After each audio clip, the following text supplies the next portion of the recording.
Donald Trump made one particular promise, and I'm not sure how to feel about it. This is the one I'm talking about. We're going to win so much, you may even get tired of winning. And you'll say, please, please, it's too much winning. We can't take it anymore. Mr. President, it's too much. And I'll say, no, it isn't. We have to keep winning. We have to win more. We're going to win more.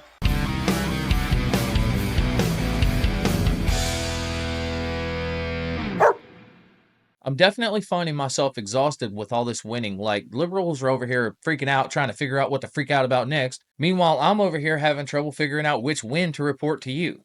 Mexico and Canada have locked down both borders. Wars are ending. ICE is doing their thing. Did you know alphabet people aren't allowed in the military anymore? Thousands of useless jobs are being cut, and Doge is going Freddy Krueger on the corruption in the federal government, which brings me to my next point.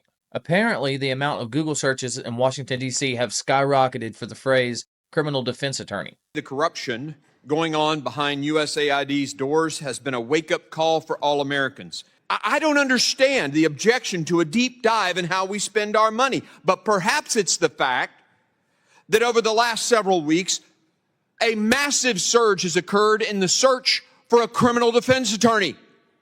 That probably says it all. 5 times in this city, any other city in the nation. This means they know retribution is coming, so put yourself in their shoes. If Trump and Doge are actively finding them out and there's nothing they can do about it, the first thing you're going to do is lawyer up. But then what's next? You're probably going to liquidate some assets, secure yourself a little cash because you're going to need it. Maybe you stash it for when you get out of prison. So check this out. I've heard this, but I wanted to make sure before presenting it to you. Go to Zillow or any other real estate sites. It doesn't really matter, but I went with Zillow.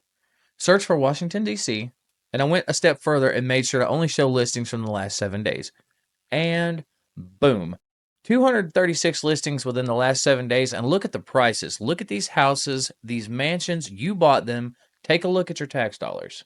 You know, during Trump's first term, he talked about draining a swamp, but this takes the cake. This is an actual physical draining of the swamp that is Washington, D.C. as a whole. I really am exhausted from all this winning. Curse you, Mr. Trump, for making me endure all this blasted winning. The swamp creatures are flopping. It's all they can do. Because liberal, if you like what I do, please leave a like. They really help. Consider subscribing, and I'll see you next time. I said, young man, pick yourself off the ground. I said,